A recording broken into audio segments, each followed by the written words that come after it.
Hello বন্ধুরা, তোমরা সবাই কেমন আছো?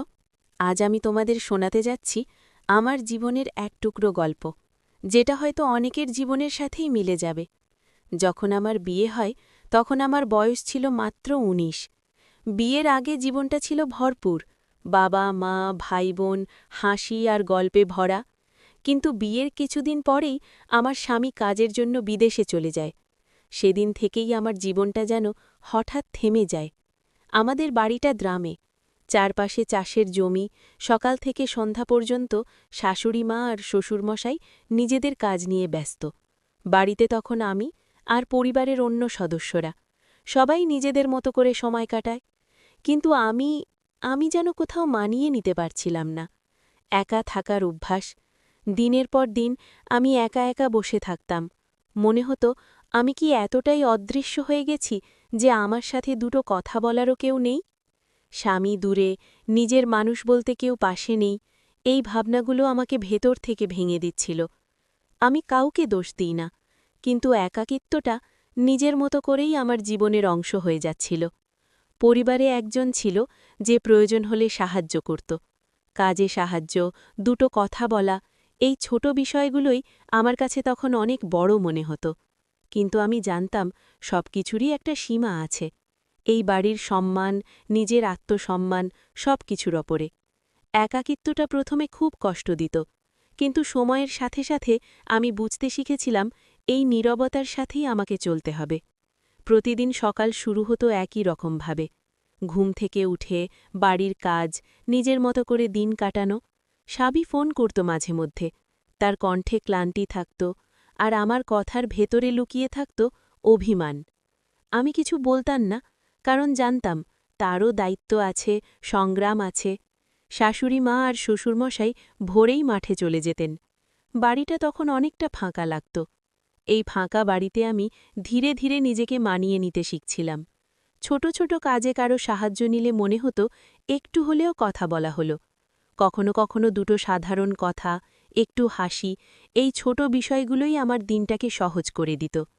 আমি বুঝতে পারতাম মানুষ হিসেবে আমারও অনুভূতি আছে, কিন্তু সেই অনুভূতিকে কোথাও থামিয়ে রাখতে হয়।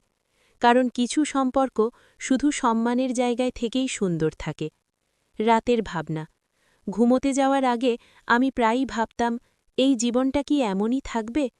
তারপর নিজেকেই বোঝাতাম, সময় বদলায়, মানুষ বদলায়, পরিস্থিতিও বদলাবে। এই আশাটুকুই আমাকে শক্ত রাখত। এই সময়টা আমাকে শিখিয়েছিল নিজের অনুভূতিকে বোঝা, নিজেকে সামলানো সবচেয়ে বড় শক্তি।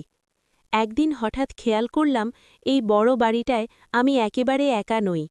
আমার দেবর, যে সারাদিন নিজের কাজে ব্যস্ত থাকে, কখনো দোকানে কখনো বাইরে, সেই যেন অজান্তেই এই বাড়ির নীরবতাটা বুঝতে শুরু করেছে। আমি যখন রান্নাঘরে একা কাজ করতাম, সে এসে জিজ্ঞাসা করত, ভাবি, কিছু সাহায্য লাগবে? এই প্রশ্নটা শুনে মনে হতো কেউ অন্তত খেয়াল করছে। আমি হাসতাম, বলতাম, না রে, এমনিই করছি, এইটুকুই, এর বেশি কিছু নয়। কখনো সন্ধেবেলা বারান্দায় বসে থাকলে সে পাশ দিয়ে হেঁটে যেত। দুটো কথা, সাধারণ কথাবার্তা, কাজ কেমন চলছে, গ্রামের খবর, এই কথাগুলো আমার কাছে তখন অনেক মূল্যবান ছিল। কারণ দীর্ঘদিন পরে আমি আবার নিজেকে মানুষের ভিড়ে অনুভব করছিলাম। আমি খুব ভালো করে জানতাম এই সম্পর্কের একটা নাম আছে, একটা সীমা আছে, আর সেই সীমার ভেতরেই সবচেয়ে বেশি সম্মান লুকিয়ে থাকে। আমি নিজেও চেয়েছিলাম এই বাড়িতে সবকিছু যেন ঠিক থাকে, শান্ত থাকে। রাতের উপলব্ধি। সেই রাতে ঘুমোতে যাওয়ার আগে আমি ভাবছিলাম মানুষ সবসময় বড় কিছু চায় না, কখনো কখনো শুধু পাশে কেউ থাকলেই মনটা একটু হালকা হয়। সেদিনটা ছিল একটু আলাদা। শাশুড়িমা আর শ্বশুরমশাই ভোরেই মাঠে চলে গিয়েছিলেন। বাড়িটা অস্বাভাবিক রকম শান্ত। আমি একা উঠোনে বসে সবজি কাটছিলাম। হঠাৎ দেখি আমার দেবর বাড়িতে ফিরেছে, আজ একটু আগেই। সে এসে বলল, ভাবি, আজ দোকানে তেমন কাজ নেই। আমি মাথা নেড়ে বললাম, ভালোই হয়েছে, একটু বিশ্রাম নে। এইটুকু কথার মধ্যেই একটা অদ্ভুত স্বস্তি কাজ করছিল। সময় কাটানোর মুহূর্তে আমি কাজ করতে করতে কিছু জিনিস তার হাতে দিলাম। এগুলো একটু ধুয়ে দিস তো? সে হাসতে হাসতে বলল, ঠিক আছে ভাবি। এই ছোট ছোট কাজে সময়টা কখন যে কেটে যাচ্ছিল টেরই পাচ্ছিলাম না। কেউ কারো দিকে অতিরিক্ত কিছু ভাবেনি, কিছু বলেনি, তবু একটা বোঝাপড়া নিজে থেকেই তৈরি হচ্ছিল। একসময় সে বলল, ভাবি, আপনি সারাদিন এত চুপচাপ থাকেন কেন? আমি একটু হেসে উত্তর দিলাম, গ্রামের বাড়িতে নতুন বউ হলে এমনই হয় রে। কিন্তু মনটা জানত এই চুপ করে থাকার পেছনে অনেক না বলা কথা জমে আছে। আমি নিজেকে বারবার মনে করিয়ে দিচ্ছিলাম, এই বাড়ির সম্মান, নিজের দায়িত্ব, সবকিছুর আগে। এই সম্পর্কটা যেন শুধু বিশ্বাস আর ভরসার মধ্যেই থাকে। এইটাই আমি চাইছিলাম। দিনের শেষ ভাবনা। সন্ধেবেলা সে আবার নিজের কাজে বেরিয়ে গেল। আমি একা বারান্দায় দাঁড়িয়ে ভাবলাম, মানুষের জীবনে কিছু মানুষ আসে যারা কিছু না করেও অনেকটা জায়গা নিয়ে নেয়। শেষ অনুভব। এই ফাঁকা দিনগুলোতে আমার দেবরের উপস্থিতি একটা নীরব সাহস দিচ্ছিল, কিন্তু আমি জানতাম এই অনুভূতিগুলোকে খুব সাবধানে সামলাতে হবে। কিছু কিছু দিন এমনই হয়, কোনো বড় ঘটনা না ঘটলেও মনের ভেতর হালকা একটা শান্তি এসে বসে। সেদিন দুপুরে দেবর বলল, ভাবি, আজ একটু ফাঁকা আছি, কিছু দরকার হলে বলবেন। আমি অবাক হয়ে বুঝলাম এই কথাটুকুই আমার কাছে কতটা ভরসার। আমি বললাম, চল উঠোনটা একটু গুছিয়ে নি। দুজনেই কাজে লেগে গেলাম। মাঝে মাঝে এরকমই কথা, সবই খুব সাধারণ, কিন্তু এই সাধারণ কথাগুলোই আমার একাকিত্বকে কিছুক্ষণের জন্য ভুলিয়ে দিল। একসময় আমি হেসে বললাম, তুই তো বেশ দায়িত্বশীল হয়ে গেছিস। সে একটু লজ্জা পেয়ে বলল, বাড়ির মানুষদের পাশে থাকাই তো দায়িত্ব। এই কথাটা শুনে মনের ভেতর কোথাও একটা শান্ত অনুভূতি তৈরি হল। সীমার ভেতরের সম্পর্ক। আমি মনে মনে খুব স্পষ্ট ছিলাম, এই সম্পর্কটা শুধু বিশ্বাস আর সম্মানের। এই বাড়িতে সবাই যেন নিরাপদে থাকে, স্বস্তিতে থাকে, এইটাই সবচেয়ে জরুরি। বিকেলে সে বেরিয়ে গেল নিজের কাজে। আমি বারান্দায় দাঁড়িয়ে ভাবলাম, মানুষ সবসময় কিছু চায় না, কখনো কখনো শুধু পাশে কেউ থাকলেই জীবনটা একটু সহজ হয়। এইভাবে দেবরের সাথে কাটানো এই সাধারণ সময়গুলো আমাকে আবার ধীরে ধীরে নিজের জীবনে ফিরিয়ে আনছিল।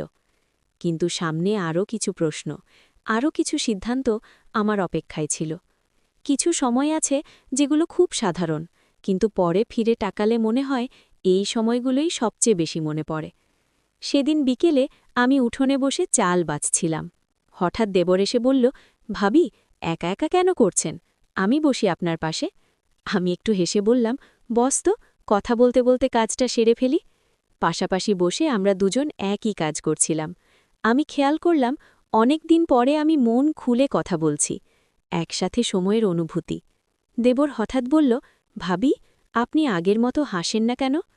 আমি একটু চুপ করে থেকে বললাম, কিছু সময় লাগে রে, সব কিছুতে মানিয়ে নিতে। সে আর কিছু বলল না, কিন্তু পাশে বসে থাকাটাই আমার জন্য তখন অনেক কিছু। নীরব বোঝাপড়া। আমাদের কথার মাঝে অনেক নীরবতা ছিল, কিন্তু সেই নীরবতা অস্বস্তির নয়, বরং বোঝার। আমি বুঝতে পারছিলাম এই বাড়িতে আমি একা নই। দেবর উঠে দাঁড়িয়ে বলল, ভাবি, সন্ধে হয়ে গেল, ভিতরে চলুন। আমি মাথা নাড়লাম। এইটুকু যত্নের মধ্যেই একটা আলাদা ভরসা ছিল। সেই দিনটা কোনো বড় ঘটনার দিন ছিল না, কিন্তু সেই দিনেই আমি বুঝেছিলাম একসাথে থাকা মানেই সবকিছু বলা নয়, কিছু অনুভূতি চুপচাপ পাশে বসেই ভালোভাবে বোঝা যায়। আর এই বোঝাপড়াই গল্পটাকে নিয়ে যাচ্ছিল আরও গভীর জায়গার দিকে।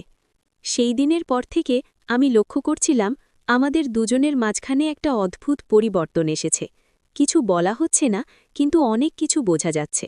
দেবর আগের মতোই ভদ্র, যত্নশীল, কিন্তু এখন সে আমার চোখের দিকে তাকিয়ে কথা বলা লাগে একটু থেমে যায়। একদিন বিকেলে আমি কাপড় ভাঁজ করছিলাম। দেবর হঠাৎ বলল, ভাবি, আপনি কি কখনো খুব একা বোধ করেন? প্রশ্নটা শুনে আমার হাত থেমে গেল। আমি ধীরে বললাম, একাকিত্ব তো জীবনেরই অংশ রে, সবাই কোনো না কোনোভাবে একা। সে চুপ করে রইল, কিন্তু আমি বুঝতে পারছিলাম এই প্রশ্নটার পেছনে আরও অনেক অনুভূতি লুকিয়ে আছে। নিজের সাথে লড়াই। সেই রাতে আমি অনেকক্ষণ ঘুমোতে পারিনি। ভাবছিলাম, আমি কি অজান্তেই কারো উপর ভরসার ভার বেশি চাপিয়ে দিচ্ছি? আমি কি নিজের কষ্টের জন্য অন্য কাউকে জড়িয়ে ফেলছি? এই প্রশ্নগুলো আমাকে ভিতর থেকে নাড়িয়ে দিচ্ছিল। সীমার কথা। আবার পরের দিন আমি নিজেকে আরও সংযত রাখলাম। কথা কম, দূরত্ব একটু বেশি, কারণ আমি জানতাম কিছু অনুভূতি যত সুন্দরই হোক, সঠিক জায়গায় না থাকলেই সব কিছু এলোমেলো করে দেয়। দেবর হয়তো বুঝে গিয়েছিল, সে আর বাড়তি কিছু বলল না, কিন্তু সেই নীরবতায় একটা ভারী সম্মান ছিল। আমি বুঝলাম, এই গল্পটা এখন একটা বড় মোড়ের সামনে দাঁড়িয়ে। কিছু সম্পর্ক কথায় নয়, নীরব সিদ্ধান্তেই সবচেয়ে বড় হয়ে ওঠে। আর সেই সিদ্ধান্তের সময় আমার খুব কাছেই এসে গেছে। পরের কয়েকটা দিন বাড়িটা আবার আগের মতোই শান্ত ছিল, কিন্তু সেই শান্তির ভেতরে একটা না বলা সিদ্ধান্ত ধীরে ধীরে গড়ে উঠছিল। দেবর আমার সঙ্গে স্বাভাবিকভাবেই কথা বলত, কিন্তু আগের মতো দীর্ঘ আলাপ নয়, অযথা পাশে বসে থাকা নয়। আমি বুঝতে পারছিলাম এই দূরত্বটা অবহেলার নয়, এটা সচেতনতার। এক সন্ধ্যায় আমি বারান্দায় বসেছিলাম। দেবর এসে দাঁড়ালো একটু দূরে।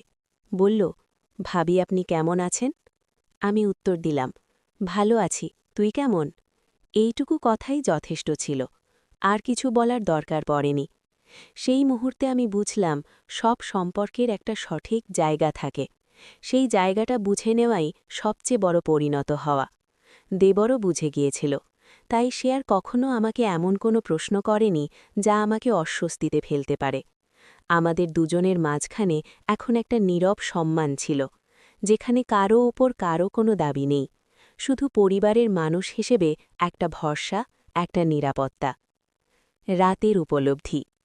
সেই রাতে আমি অনেক শান্তিতে ঘুমালাম, কারণ আমি জানতাম নিজেকে সামলাতে পারা সবচেয়ে বড় শক্তি।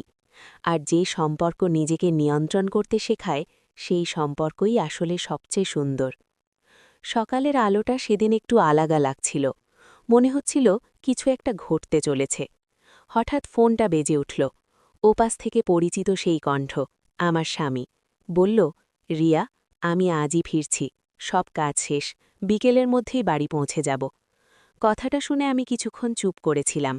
খুশি, স্বস্তি আর অজানা এক নার্ভাস ভাব সব একসাথে বুকের ভেতর জমে উঠল। ফোনটা রেখে আমি কাজে লেগে গেলাম। ঘর গোছানো, রান্নার পরিকল্পনা, সবকিছুতে যেন নতুন উদ্যম। শাশুড়িমা মুখে হাসি নিয়ে বললেন, এতদিন পরে ছেলে ফিরছে, ঘরটা আবার ভরে উঠবে। আমি কিছু বললাম না, শুধু মনে মনে ভাবলাম, হ্যাঁ, ঘরটা আবার ভরবে। দেবরের নীরব প্রতিক্রিয়া।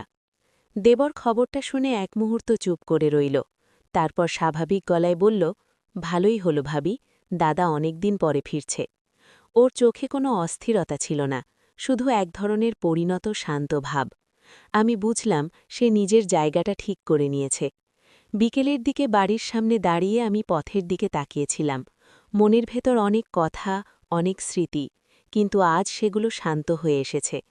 আমি প্রস্তুত ছিলাম নিজের জীবনের দায়িত্বে ফিরে যেতে। দূর থেকে পরিচিত একটা গাড়ির শব্দ। আমি জানতাম এই শব্দটা একটা অধ্যায় শেষ করে আর একটা অধ্যায় শুরু করবে। কিছু সম্পর্ক আমাকে শক্ত হতে শিখিয়েছে, আর কিছু সম্পর্ক আমাকে নিজের জায়গা বুঝতে শিখিয়েছে।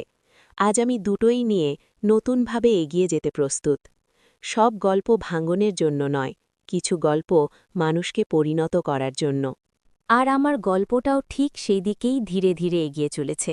রাত নামার সঙ্গে সঙ্গে বাড়ি ভরে উঠল পরিচিত গরম আলোয়। স্বামী ফিরে এসেছে, ঘরের কোণে তার পরিচিত উপস্থিতি। আমি কিছুটা নার্ভাস আর কিছুটা স্বস্তিতে। দেবর জানত আজ থেকে তার নিজের জায়গায় থাকতে হবে। সে চুপচাপ বাইরে দাঁড়িয়ে সব কিছু দেখছিল, কিন্তু একটুও অস্বস্তি তৈরি করেনি। রাতের খাবার শেষে সবাই একটু বিরতি নিল। আমি রান্নাঘর থেকে বারান্দায় এলাম। স্বামী পাশে বসল। আমি চোখে চোখ রাখলেই অনুভব করলাম, আজকের রাত অন্য সব রাতের থেকে ভিন্ন। কোনো শব্দের দরকার ছিল না, শুধু একে অপরের উপস্থিতি সব কিছু বোঝাচ্ছিল। আমার ভেতরে বহু আবেগ জড়ো হয়ে আছে। দীর্ঘ সময়ের একাকিত্ব, দেবরের সাথে ছোট ছোট মুহূর্তের সমর্থন এবং এখন স্বামীর কাছের নিরাপত্তা। আমি বুঝতে পারলাম, একজন মানুষের পাশে থাকা মানে শুধু কথাই নয়, মনে মনেই বোঝা। রাত্রি এগোতে এগোতে দেবর নিজের ঘরে ফিরে গেল। সে জানত আজ রাতের জন্য তার স্থান শুধুই দূরে। আমার স্বামী চুপচাপ পাশে বসে রইল। আমি হাতটা ধীরে তার হাতে রাখলাম, না কোনো আবেগের প্রকাশের জন্য, শুধু জানার জন্য আমরা একে অপরের পাশে আছি। রাতের শান্তি আর আমাদের নীরব বোঝাপড়া সব মিলিয়ে এই রাতকে তৈরি করল একটি আবেগী, শান্তিপূর্ণ এবং গভীর মুহূর্তে। এই রাতটা আমাকে শেখালো ভালোবাসা সবসময় চিৎকার করে আসে না, কিছু সময় সে নীরবভাবে আসে, পাশে বসে থাকে, মনকে শক্তি দেয়। দেবর, স্বামী এবং আমি তিনজনেই নিজের জায়গায়, কিন্তু আমাদের জীবনের গল্প ভালোবাসা আর সম্মান দিয়ে একসাথে এগিয়ে যাচ্ছে। এই নীরব সমাপ্তি আমাকে শেখালো যে সম্পর্ক সত্যিই শক্ত সে শুধু চোখে দেখা নয়, মনেও অনুভব করা যায়। তো বন্ধুরা, ভিডিওটি ভালো লাগলে কমেন্টে জানাবেন। এই রকম ভালোবাসার গল্প শুনতে চাইলে চ্যানেলটি সাবস্ক্রাইব করুন এবং পাশে থাকুন আর আপনার বেল আইকনটা বাজিয়ে রাখুন, যাতে নতুন ভিডিও আপলোড করা মাত্র আপনারা দেখতে পান।